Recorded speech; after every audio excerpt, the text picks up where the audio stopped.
yang kami hormati Camat Kepulauan Selatan yang diwakili oleh Kecamatan Kepulauan Selatan, yang kami hormati Kasih PNB Kepulauan Selatan, yang kami hormati Kamadi Desa Buko, yang kami hormati Sekretaris Desa Buko, yang kami hormati Ketua BPD, Wakil Ketua BPD, Sekretaris BPD dan anggota, yang kami hormati Ketua Tim Penyusun RKPD selama tahun 2023 bersama dengan tim penyusun RKPD selama tahun 2023. Langsung saja, secara umum memang RKPD yang sudah disusun ini kami dari pendamping desa tidak akan merubah apa-apa yang sudah direncanakan. Tapi yang perlu kami cermati di sini terkait dengan sumber pembiayaan kegiatan, terutama kegiatan dana desa. Nah, sebelum kami menyampaikan apa-apa yang merupakan koreksi, agar supaya pada saat evaluasi rancangan APBD di kabupaten kita sudah bisa mengetahui kegiatan-kegiatan apa yang bisa dilaksanakan atau diprioritaskan dengan dana desa. Kami meminta kesempatan kurang lebih dari 10 menit untuk menjelaskan sedikit tentang prioritas pengenalan dana desa tahun anggaran 2023 sesuai dengan prioritas pengenalan dana desa Permendes nomor 8 tahun 2022 tentang prioritas pengenalan dana desa tahun anggaran 2023. Sudah kami bagikan kepada teman-teman tim penyusun RKPD di Desa Buko bahwa prioritas penggunaan dana desa tahun anggaran 2023 ini ada 3. Yang pertama, pemulihan ekonomi nasional sesuai dengan kewenangan desa. Kemudian yang kedua, mendukung program prioritas nasional. Kemudian yang ketiga, mitigasi dan penanganan bencana alam dan non-alam. Yang pertama, untuk kegiatan pemulihan ekonomi sesuai dengan kewenangan desa itu ada 3, yaitu pendirian, pengembangan, dan peningkatan kapasitas pengurus BUMDes. Kemudian yang kedua adalah pengembangan usaha ekonomi produktif yang diutamakan yang dikelola oleh BUMDes. Kemudian yang ketiga adalah pengembangan desa wisata. Nah, contoh-contoh kegiatan untuk pendirian BUMDes ini terdiri dari penyertaan modal BUMDes, pengembangan usaha yang difokuskan pada unit-unit usaha BUMDes. Misalnya sesuai di Permendes itu, misalnya ada unit usaha untuk pengelolaan hutan desa kalau ada, kemudian pengelolaan air minum, pengembangan produk pertanian, perkebunan, kemudian perikanan, kemudian pengembangan produk di desa, kemudian pengembangan pemasaran produk, kemudian pengelolaan sampah. Nah, unit contoh-contoh itu bisa kita masukkan dalam dalam prioritas penggunaan dana desa tahun anggaran 2023. Itu contoh-contoh kegiatan untuk unit usaha BUMDes. Nah, di tahun sebelumnya di Buko ini sudah ada pembangunan pengelolaan sampah kalau nggak salah. Nah, kalau misalnya ini pengelolaan sampah ini berkembang bagus, misalnya pengelolaan sampah basah dan kering, mungkin bisa diteruskan oleh pengurus BUMDes dalam hal membentuk unit usaha pengelolaan sampah sesuai sebagaimana dengan Permendes. Kemudian yang kedua adalah pengembangan usaha web ekonomi produktif yang diutamakan yang dikelola oleh BUMDes. Nah, contoh-contoh kegiatannya bisa dari bidang pertanian, perkebunan, peternakan, perikanan yang mengacu pada produk unggulan BUMDes. Kemudian bisa dari bidang jasa, usaha, industri kecil yang ada di desa. Kemudian bidang sarana prasarana produk unggulan desa. Kemudian pemanfaatan potensi wilayah hutan desa kalau ada, kemudian pemanfaatan teknologi tepat guna yang ramah lingkungan dan berkelanjutan. Kemudian yang ketiga terkait dengan pemulihan ekonomi nasional sesuai dengan kewenangan desa. Yang ketiga adalah pengembangan desa wisata. Nanti itu disinkronkan dengan usulan yang ada di desa.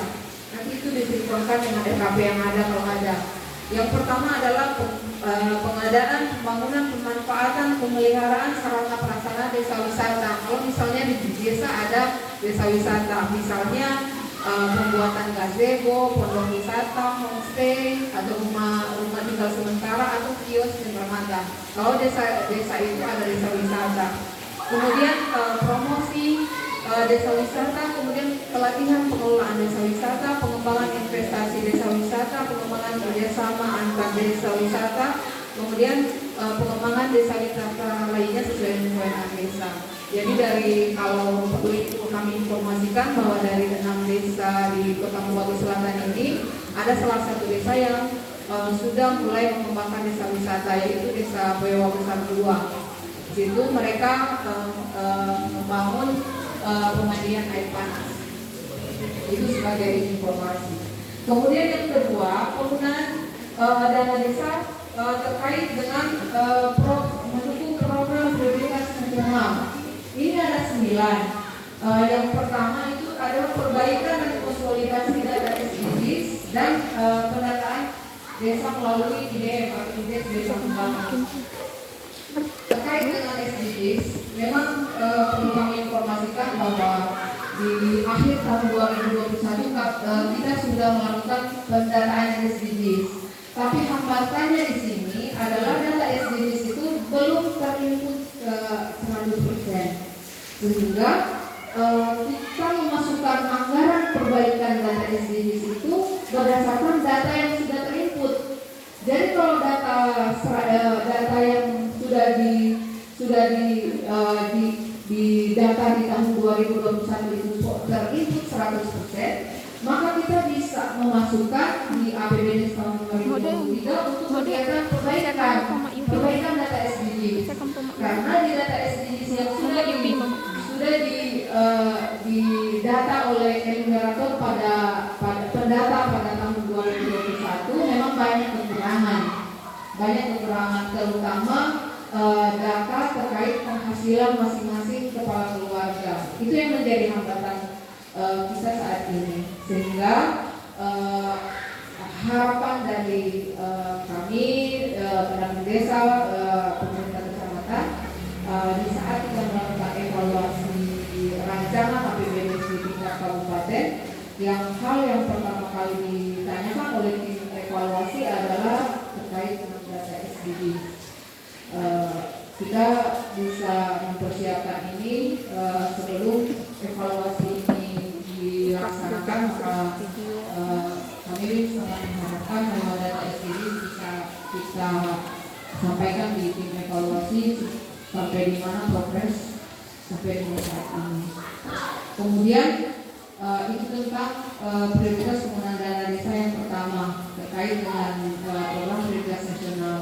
Kemudian ketahanan pangan nabati dan hewani.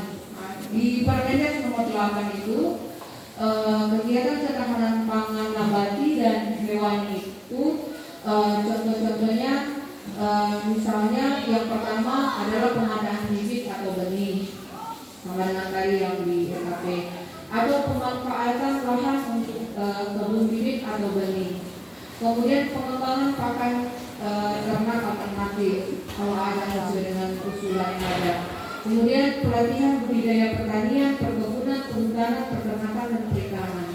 Kemudian pengembangan sentra pertanian, perkebunan dan perikanan, pembukaan lahan pertanian atau perkebunan, pembangunan jaringan irigasi, pembangunan jalan usaha tani, pembangunan kolam, pembangunan kandang komunal, pengadaan alat produksi pertanian, perkebunan atau perikanan, pengembangan alat produksi pertanian dan perikanan. Nah, untuk ketahanan pangan di bidang pembangunan dan pengelolaan lumbung pangan desa, contoh kegiatannya misalnya pembangunan lumbung pangan desa, kemudian pemeliharaan dan pembangunan sarana infrastruktur lumbung pangan, antara lain akses jalan, tembok penahan tanah dan jaringan air atau jaringan irigasi.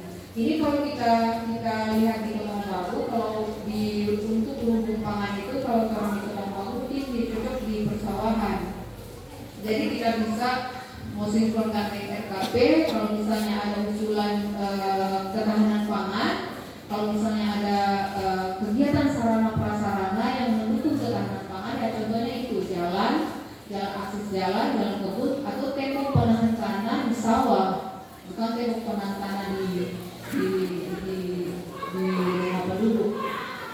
jaringan irigasi.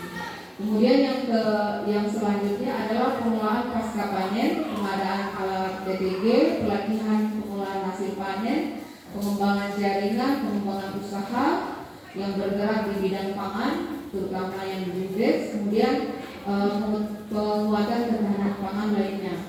Nah, memang untuk ketahanan pangan di tahun 2022, Kementerian Desa ini belum ada acuan. Tapi untuk tahun 2023 kita mengacu di Surat Keputusan Menteri Nomor 82 Tahun 2022 tentang pedoman ketahanan pangan. Di situ sudah dijelaskan secara rinci usulan-usulan ketahanan pangan. Kemudian untuk ketahanan pangan kita bisa menggunakan pola PKTD atau pola padat karya tunai. Padat karya tunai untuk ketahanan pangan. Misalnya kalau ada usulan pemanfaatan lahan kosong milik desa atau milik keluarga untuk membuat tanam miru misalnya, membuat tanam kacang misalnya, atau ketahanan pangan lainnya, kalau memungkinkan kalau ada tanah kosong di desa itu bisa dengan pola padat karya tunai dengan cara 50% KOK, kemudian 50% bibit. Kalau ada lahan pertanian di desa atau lahan kosong milik warga, bisa kita gunakan pola padat karya tunai. Misalnya mau tanam sama dengan di desa Pemandangan 1, dorang tanam labu madu untuk ketahanan pangan. Jadi dorang di situ masukkan padat karya tunai dengan membayar KOK untuk penanaman, pasca panen sampai dengan pemeliharaan, sampai membuat DP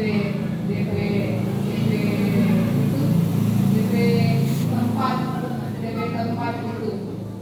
Nah itu misalnya kalau ada lahan kosong atau lahan milik warga yang bisa dipinjamkan, karena dari dana desa tidak bisa untuk disewa lahan atau beli lahan.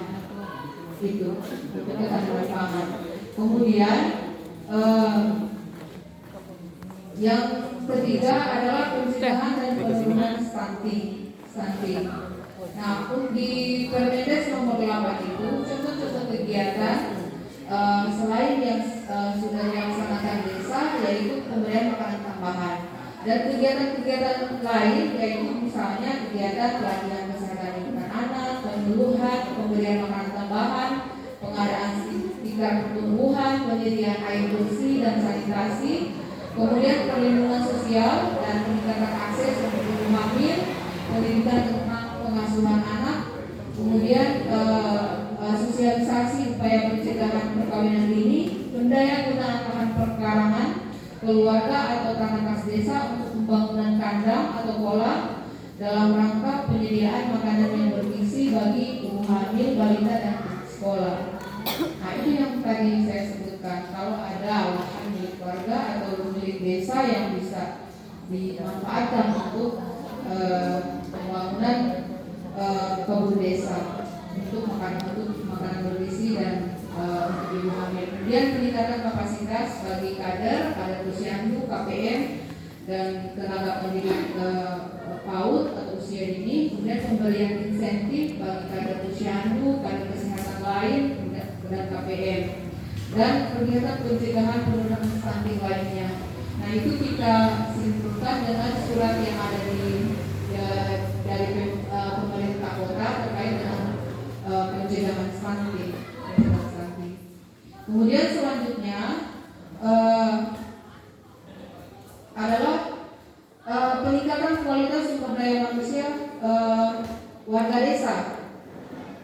Nah, contoh kegiatannya untuk peningkatan kualitas sumber daya manusia warga desa, yang pertama adalah pengadaan, pembangunan, pengembangan, pemeliharaan sarana prasarana perpustakaan desa, termasuk pengadaan buku dan bacaan lainnya. Ini memang biasa sudah dimasukkan di rancangan di APBD tahun-tahun sebelumnya kita lihat.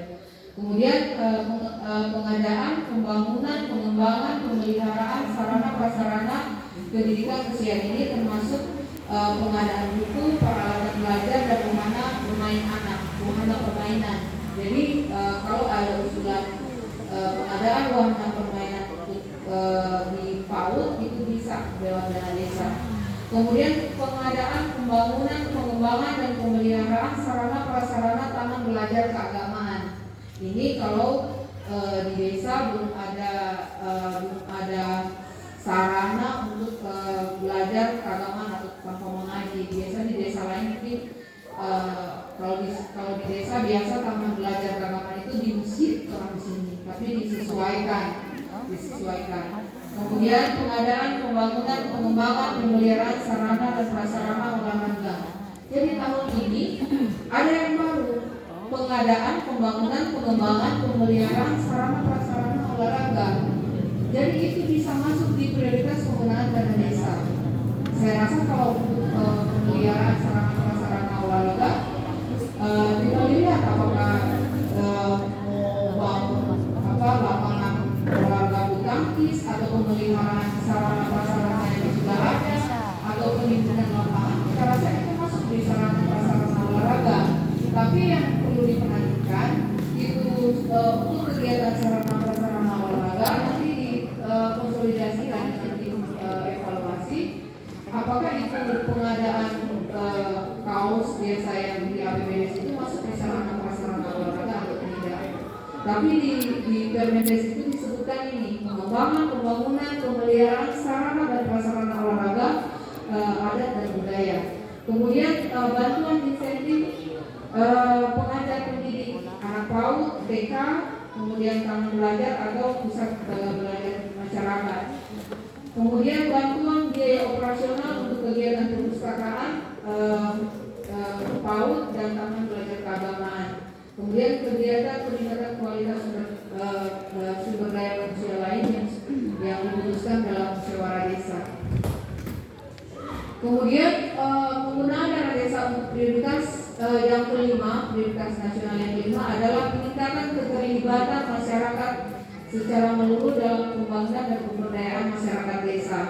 Ini diutamakan untuk kelompok-kelompok yang kurang mampu atau kelompok marginal di Permendes nomor 8. Ini kegiatan pelayanan dasar untuk masyarakat rentan, anak perempuan, warga lanjut usia atau warga difabel dalam rangka pemberian bantuan hukum kepada warga yang dimaksud tadi.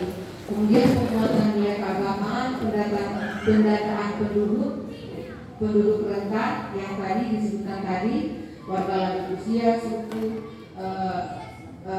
warga difabel, kemudian kelompok warga miskin lainnya yang ada di desa. Ini nanti disesuaikan dengan RKP yang ada. Kemudian yang keenam adalah perluasan akses layanan kesehatan sesuai dengan kewenangan desa. Nah, ini ada 3: optimalisasi pelaksanaan program jaminan kesehatan nasional, kemudian penanggulangan penyakit menular dan penyakit lainnya, kemudian pengembangan layanan kesehatan sesuai dengan kewenangan desa. Nah, contoh-contoh kegiatannya adalah sosialisasi atau promosi kesehatan, kemudian advokasi program jaminan kesehatan nasional, kemudian kampanye promosi hidup sehat atau hidup bersih dan konsumsi gizi berimbang, kemudian pencegahan penyakit seperti diare, penyakit HIV, penyakit paru-paru, hipertensi, gangguan jiwa sampai dengan COVID-19. Kemudian pemberian bantuan makanan tambahan bagi pasien penyakit menular kalau ada di desa yang penyakit menular, misalnya penyakit kusta itu kalau nggak salah itu penyakit menular. Nanti ini dikoordinasikan dengan dinas kesehatan. Kemudian pelatihan kader kesehatan sesuai dengan kewenangan desa.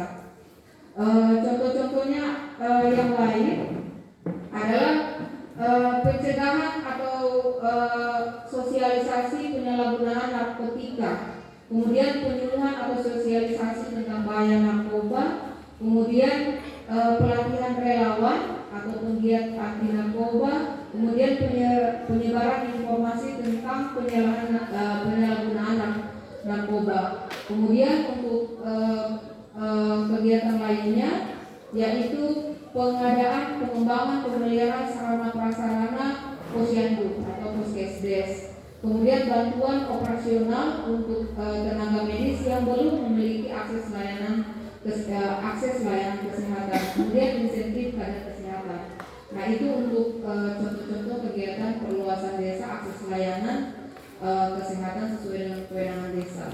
Kemudian yang keenam adalah perluasan akses yang ketujuh, dana operasional pemerintah desa paling banyak 3%. Nah, di prioritas penggunaan dana desa tahun anggaran 2023 ada yang baru, yaitu dukungan dana operasional pemerintah desa paling banyak 3%. Nah, contoh-contoh kegiatannya berupa kegiatan biaya koordinasi, yaitu pembiayaan kegiatan koordinasi yang dilaksanakan pemerintah desa bersama dengan Pemda, pemerintah desa lain, masyarakat atau kelompok dalam rangka membangun kerjasama.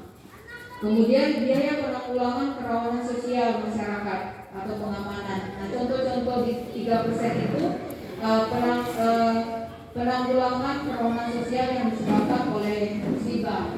Kemudian konflik sosial kalau ada. Kemudian kegiatan promosi, kegiatan protokoler, pemberian masyarakat yang berprestasi, kegiatan olahraga sosial, seni budaya dan keagamaan, penguatan rasa kebangsaan dan kesatuan, kemudian pemberian apresiasi kepada individu atau masyarakat yang membantu tugas pemerintah. Nah, ini contoh-contoh kegiatan yang bisa kita danai melalui 3%. Kemudian yang ke-8 adalah penanggulangan kemiskinan ekstrim, terutama penanggulangan kemiskinan, terutama kemiskinan ekstrim. Nah, contoh-contoh kegiatannya yang pertama adalah peningkatan pendapatan lewat pemberdayaan usaha mikro, kecil dan menengah atau pengembangan ekonomi lokal dan penyediaan akses pekerjaan. Kemudian penyediaan lapangan pekerjaan termasuk melalui pola padat karya tunai. Nah, pola padat karya tunai itu kita sinkronkan dengan kegiatan ketahanan pangan tadi. Kalau ada di desa yang bisa mau manfaatkan lahan perakaran kosong, kita bisa masukkan HOK 50% dalam rangka penanaman bibit untuk ketahanan pangan. Kemudian di situ meminimalkan wilayah kantong kemiskinan dengan membangun posyandu, PAUD, kemudian jalan desa untuk meningkatkan konektivitas, kemudian membangun jembatan. Jadi di Permendes nomor 8 itu untuk menghapus kemiskinan ekstrim di desa itu bisa dengan membuat jalan desa, kemudian jembatan. Nah, untuk data kemiskinan ekstrim ini sebenarnya kalau data SDGs itu sudah tersedia 100%, kita bisa melihat warga-warga miskin ekstrim di desa itu di titik-titik yang mana, sehingga dalam membangun kegiatan sarana prasarana jalan dan jembatan bisa disinkronkan dengan data miskin ekstrim yang ada di desa melalui data SDGs. Kemudian bantuan perbaikan rumah layak huni untuk warga miskin ekstrim dalam bentuk material, bukan dalam bentuk tidak dalam bentuk upah. Jadi kriteria penerima bantuan RTLH itu yang pertama bertempat tinggal di desa, kemudian siapa yang menerima bantuan RTLH itu diputuskan dalam musyawarah desa, kemudian ditetapkan melalui keputusan kepala desa, kemudian diberikan bantuan maksimal 10 juta dalam bentuk material atau bahan bangunan. Karena biasanya di tahun-tahun sebelumnya ini buku ini kan ada kegiatan RTLH, tapi di APBD sebelumnya itu kan dimasukkan upah. Jadi kita bisa memaksimalkan kalau untuk upah, so mungkin kita boleh ambil dari APBD. Kemudian kalau untuk material boleh ambil di dana desa maksimal 10 juta. Karena memang kalau ketahui bersama di Kota Wagu ini walaupun orang kasih dalam bentuk bahan atau material para orang kurang mampu, kalau waktu dia mau bangun itu rumah itu setengah mati. Sehingga kalau saran saya bisa dimasukkan upah tapi lewat sumber ADD. Kemudian yang terakhir adalah penggunaan program prioritas penggunaan dana desa untuk mendukung program prioritas nasional sesuai dengan kewenangan desa adalah pemberian bantuan langsung tunai maksimal 25%. Nah, kriteria untuk penerima bantuan BLT ini berbeda dengan tahun lalu. Ada yang dikeluarkan di tahun lalu kan kehilangan mata pencaharian. Kalau tahun ini sebenarnya tidak ada itu yang kehilangan mata pencaharian. Yang ada tinggal keluarga miskin atau keluarga kurang mampu yang berdomisili di desa. Dan diutamakan adalah keluarga miskin ekstrim. Kemudian yang kedua, keluarga yang terdapat anggota keluarga yang mempunyai penyakit kronis. Kemudian keluarga yang terdapat anggota rumah tangga tunggal atau sudah lanjut usia. Kemudian yang keempat, keluarga yang kurang mampu dan termasuk difabel atau yang berkebutuhan khusus yang kurang mampu. Nah, itu kriteria untuk BLT tahun anggaran 2023. Dan tentunya kami ingin mengingatkan lagi terkait dengan hasil pemeriksaan BPK di awal tahun ini terkait dengan penerima BLT. Nah, perlu kami sampaikan ada kriteria tambahan dari BPK walaupun itu tidak termasuk di Permendes dan PMK tahun ini. Tapi sebagai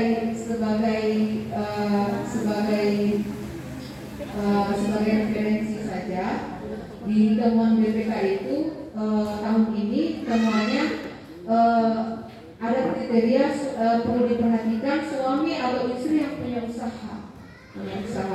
Kemudian janda atau duda yang belum lanjut usia, ternyata itu BPK temuan dan ternyata punya usaha. Kemudian memiliki rumah yang memadai dan punya usaha. Kemudian serumah dengan anak yang ada penghasilan tetap. Kemudian penerima PKM darurat. Nah, ini hasil temuan dari BPK tahun ini yang disinkronkan dengan penerima BLT tahun ini. Karena dari temuan BPK pada tahun ini ada beberapa warga atau pemanfaat BLT yang dikeluarkan karena dari menurut BPK kriteria tambahan itu yang ini, suami atau istri yang punya usaha. Kemudian terdapat orang yang lanjut usia, yang belum cukup lanjut usia dan dimasukkan.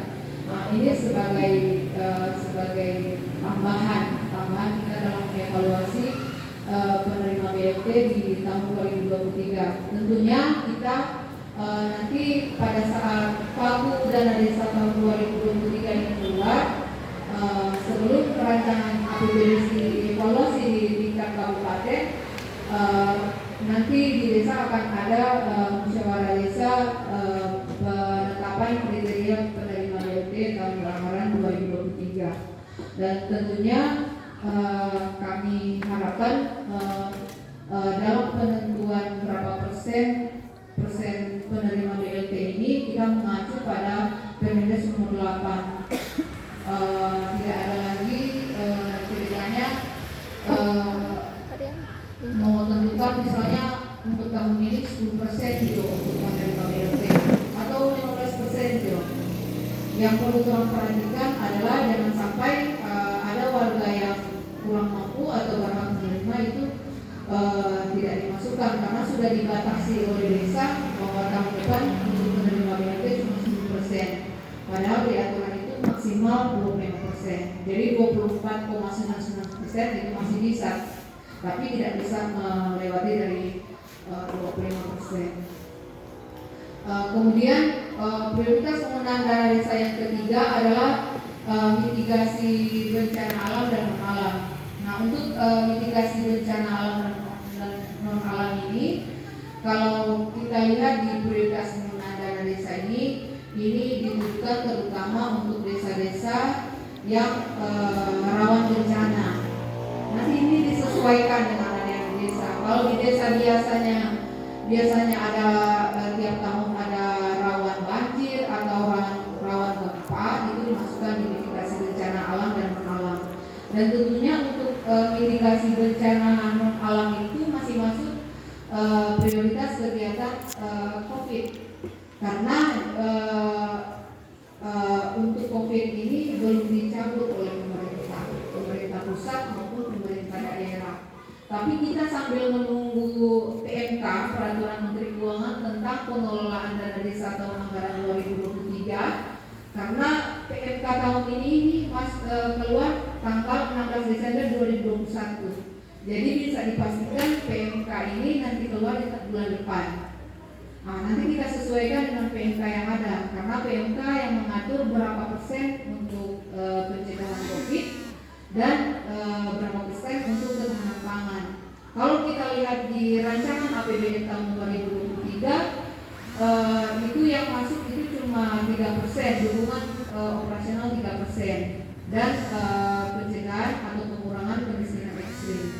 Di rancangan APBN tahun 2023 itu tidak disebutkan berapa persen untuk ketahanan pangan, berapa persen untuk pencegahan COVID. Dan tentunya untuk kegiatan ketahanan pangan ini masuk dalam prioritas utama di tahun 2023. Nah, selanjutnya yang terakhir terkait dengan RKP yang sudah disebut tadi, yang perlu kami cermati di sini adalah kegiatan pemeliharaan saluran nomor kalau tidak salah 100 juta. Memang kalau kita melihat di Permendes nomor 8 itu tidak ada untuk kegiatan saluran drainase.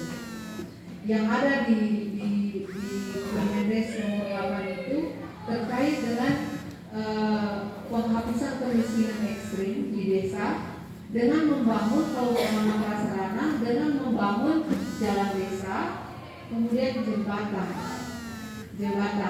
Kalau untuk kegiatan ketahanan, mendukung kegiatan ketahanan pangan, kalau untuk kegiatan sarana prasarana selain yang pengadaan bibit, itu bisa untuk yang tadi di lumbung pangan tadi, kalau ada irigasi, kalau ada tembok tanah di sawah, kemudian jalan akses tadi.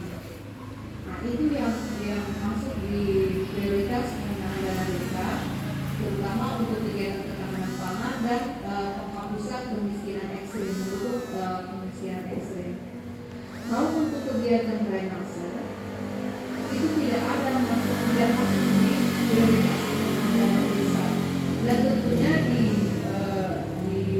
tingkat kabupaten itu akan dipertanyakan lagi oleh tim evaluasi, karena orang juga akan membaca semua aturan yang ada dan disinkronkan dengan rancangan APBD masing-masing desa nanti. Jadi kalau bisa untuk APBD